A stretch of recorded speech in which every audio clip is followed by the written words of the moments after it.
શું નામ છે તમારું? મારું નામ ઇમ્તિયાઝ ખાન, હું ગુંજા ગામનો વતની છું અને જન્મજાતથી હું ગુંજા ગામમાં રહું છું. આજે અમે મામલતદાર સાહેબને રજૂઆત કરવા આવ્યા છીએ કે ગુંજા ગામના 400 મુસ્લિમોનું 400નું વોટિંગ છે, એમાંથી 292 રદ કરવા માટેની અરજીઓ થયેલી છે. એ જે અરજીઓ છે ખોટી રીતે થયેલી છે, તો એ અરજીઓ પર ખરેખર પ્રશાસન સરકાર ધ્યાન આપે. ખોટી રીતે અરજીઓ કરેલી છે તે એને ડિલીટ કરે. કોઈના નામ આ મતદાર યાદીમાંથી કમી થવા ન જોઈએ. અને જેણે પણ વાંધા અરજીઓ મૂકી છે એ ગુંજા ગામનો હોય કાં તો આજુબાજુનો ગમે તે હોય, તો એને શોધી કાઢી એના પર કાયદેસર કાર્યવાહી કરવી જોઈએ. અને કાયદેસર કાર્યવાહીમાં અંદર દંડની અને સજાની બંને જોગવાઈ છે, તો એ સજાના પાત્ર છે, દંડના પાત્ર છે, તો ખરેખર એમને આ નસીહત પહોંચવી જોઈએ.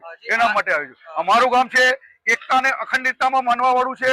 2002 ની અંદર આખું ગુજરાત ભડકે પડતું હતું દરેક જગ્યાએ. ત્યારે ગુંજા ગામની અંદર એટલો ભાઈચારો હતો કે અમે દરેક જ્ઞાતના માણસો ભેગા બેસીને જમતા હતા.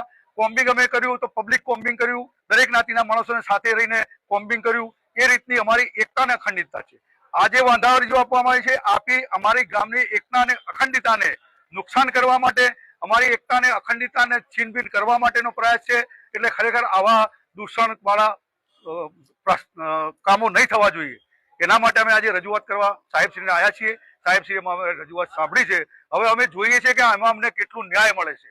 અગર જો ન્યાય અમને નહીં મળે તો અમે 10 કે 15 દિવસનો ટાઈમ કાઢ્યા પછી અમે આ મણત ઉપવાસ પર ઉતરવા સુધીની અમારી તૈયારી છે. અમે ગાંધી ચિંધ્યા માર્ગે જરૂર જઈશું.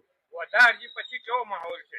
વાંધા અરજી પછી અમારા ગામમાં એવા માહોલ છે કે હવે જેન્ટ્સ તો બરાબર છે, સમજે છે, પણ અમારી લેડીઝમાં, નાના બાળકોમાં એવું થઈ ગયું છે કે હવે સરકાર અમને પાકિસ્તાન મોકલી દેશે, તો હવે અમારું શું થશે? પાકિસ્તાનમાં કોણ સ્વીકારશે? એટલે અમે ભારતના જ છીએ, ભારતમાં જન્મ્યા છે ને ભારતમાં જ મરીશું. કોઈ અમને ભારતની બહાર નહીં કરી શકે. આટલું હું જાહેરમાં કહેવા માંગુ છું.